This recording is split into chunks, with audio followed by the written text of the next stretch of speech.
Hey, let me ask you a question. You got a pet lure? I bet you do. Every fisherman has got a pet lure. The one go-to bait. The one bait that always seems to catch a few when all else fails. Your confidence lure. Think about it. You sure you don't have a pet bait? Yeah, you got a pet bait. Think about it. Here's mine. The one I'm fixing to show you right now. Let's head to the lake. I think it would be accurate in saying that most bass fishermen have a pet lure. Mine is this little fellow right here, the jig and plastic combination. Let me tell you, there's no question in my mind that this combination will produce fish 12 months of the year in a stained to clear water environment, especially from mid-fall to late spring. To me, it's one of the best big bass baits in a wide variety of conditions.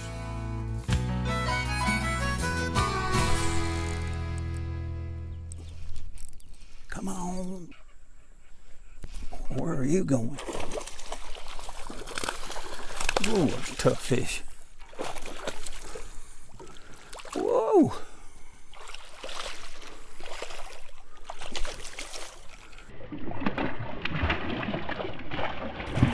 I'm telling you one thing, he got his hat. Whoa, get out of that stuff. Well, I mean, he hit it and he took off from Yondersville. Oh, come on. Let me tell you, the main reason I believe in the ability of the jig to produce large fish or even great numbers of fish can be attributed to the fact that it resembles one of the bass's favorite food sources, and that's the crawfish. And the major reason why jigs are effective in radically different waters in all parts of the country stem from the fact that crawfish are a prevalent food source throughout America. It represents a crawfish better than any lure known to man. There's no question that the basic size and shape of a jig and the way it moves, swims, falls, and hops emulates a crawfish more than anything else. The addition of a plastic trailer, which is a must, makes it look even more natural.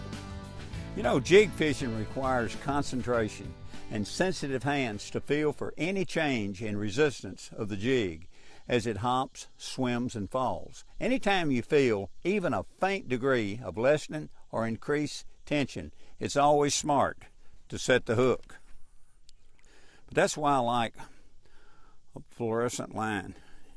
I'm a line watcher. You can see it. That line moves off to the left or the right. You know, sometimes bass can take this bait so gently. All they do is just simply open their mouth. They just flare their gills at the same instant, and the jig and the plastic just disappears in the mouth. You know, I've witnessed this on many occasions, and it's really a sight to see.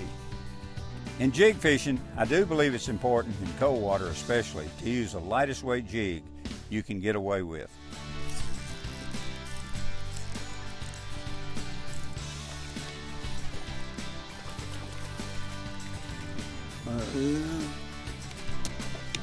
Come on.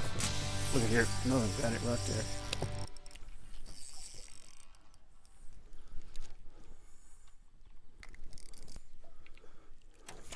Yeah. I got the fish, the limb, and everything.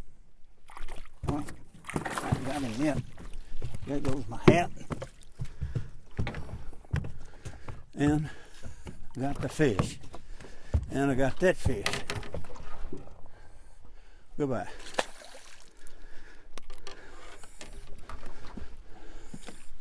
That's a pretty fish there. Woo. You hang them up in a bush, if you'll apply the same amount of pressure to them as they apply to you, you'll free them more times than not. If they pull down 2 feet, you pull back 2 feet. You don't reel 2 feet, you pull. If they pull a foot, you pull a foot. If they pull 3, you pull 3. You don't reel 3. In other words, if you reel, you're reeling up line, and you'll reel them up and winch them up against that cover, and they can't swim. They've got to swim to be able to free themselves. You know, like I was saying, it's always best to use the lightest jig you can use and get away with. Now the reason for this is simple, the fall rate. Lighter jigs will fall slower, which look a whole lot more natural. Sure, using a heavier jig, you'll be able to cast it further, you'll be able to get it to the bottom quicker, and you're going to have a lot better feel with it, but not always the best success with it. Now I'm not suggesting you should never use heavier jigs, because there are times when you should use them, especially when the wind is blowing and restricting your feel, or perhaps when you're fishing in a current or deep water, or even in deep cover. A heavier jig will penetrate cover and sink through it into the strike zone, where lighter jigs won't. You know, I've had fishermen ask me from time to time, when do you set the hook on this thing? Well, you know, that's kind of hard to explain, except if the tension feels different or the line looks different, I usually take up the slack in busting. Sometimes I think, you know, I set the hook on suspicion. Hey, let me tell you something. When you're in doubt, what you want to do is jerk. You know, it doesn't cost anything to jerk. You in doubt? Just jerk. When working a jig, there are 4 highly effective presentations. One is bottom hopping, the swimming technique, the hop, swim, and hop retrieve, and the jigging method. Okay, let's start with the bottom hopping presentation. Now with this, all you do is cast the lure out past your target and allow the jig to fall on a semi-tight line. Once the jig settles to the bottom, raise your rod tip slowly from the 10 o'clock to the 11 o'clock position. The jig will swim forward until it hits the bottom. Lower the rod tip back to 10 o'clock, reeling up any slack line, and repeat. Remember, most of the strikes will occur as the lure drops back to the bottom. The swimming technique, here the jig and plastic should swim roughly parallel to the bottom or up off of the bottom as you keep tension on your line while you retrieve slowly. Now it's important to try to feel the jig and watch your line for a twitch or lateral movement or a thump if the jig is being swimmed off of the bottom. Let me show you the one we're using today. It's Bass Pro Shop's Enticer Pro Series football jig. Now the shape of the head is very important. It keeps the hook riding up, and that really does make a difference in the heavy cover like we're fishing today. It sports a premium 44 strand silicone skirt that has a heavy-duty recessed eye that helps in preventing hang-ups. Another feature about this rig is the trailer. It's Bass Pro Shop's Swimming Elite Chunk. It's 3.5 inches long, and it has tremendous action. Now this chunk has crawfish arms that pulsate, swim, and flap to the slightest movement. This extends the lure, giving it a streamlined look, which is very appealing. It also adds buoyancy, which allows for greater lift and a slower fall, allowing you to work it extremely slow and giving it greater action and more lifelike appearance. A tremendous trailer, and let me tell you something, it's extremely tough.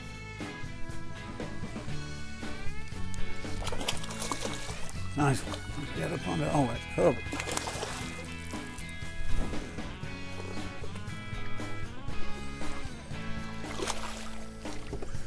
Come here, Buster.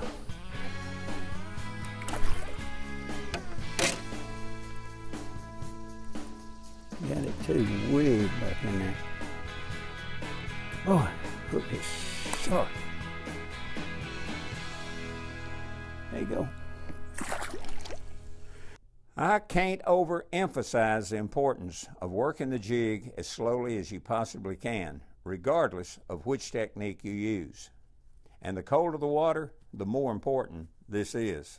One thing that'll help you with this slow approach is to use the lightest jig you can possibly use, and an oversized piece of plastic for more buoyancy. Now this Bass Pro Shop Swimming Elite Chunk is just perfect for this. It creates a great slow, natural fall with plenty of action. Speaking of plastics a few minutes ago, let's spend a minute and discuss why it's smart to use plastic on your jig. First of all, it gives tremendous eye appeal to the lure because of the action it provides. It also increases the size of the lure, which naturally creates a bigger image in the water. And like I said, it adds buoyancy to the lure to help hold it up for a slower presentation or for a slow fall, which can mean the difference in catching or not catching. Looking back over the years, this double trouble combination has been mighty good to me. Like I've said, good-sized bass, even inactive bass, are not tailored to long pursuit. They prefer something that looks natural and moves with a slow, tantalizing manner. And this outfit I'm fishing fits that to a T. Like I said, what we're using a medium heavy action Acris PT Quantum rod, and we're using an Acris reel. It's a 25 series. It's got a wide spool. We're using 20-pound test, High Seas Grand Slam Select line. And this rod is extremely sensitive. Got a tremendous amount of backbone. It's fast tapered, got a real sensitive tip, and like I said, it's got a lot of backbone. Look at that, it's about a 20-80 action. Right here, you can see it breaks at about 20% of the tip, and all down through here is backbone. So, ooh, what a big old fat fish. What a big old pretty fat fish. Look at that. And then missing any meals, has he? Boy. Nice, nice, nice. All right, honey. I'll let you go. All right, okay. We're going back. We're going home. Woo! Well, this good old hot day is just about gone. But it proved that just because bass are not all that aggressive, they can be caught, provided you're fishing the proper depth, technique, and location.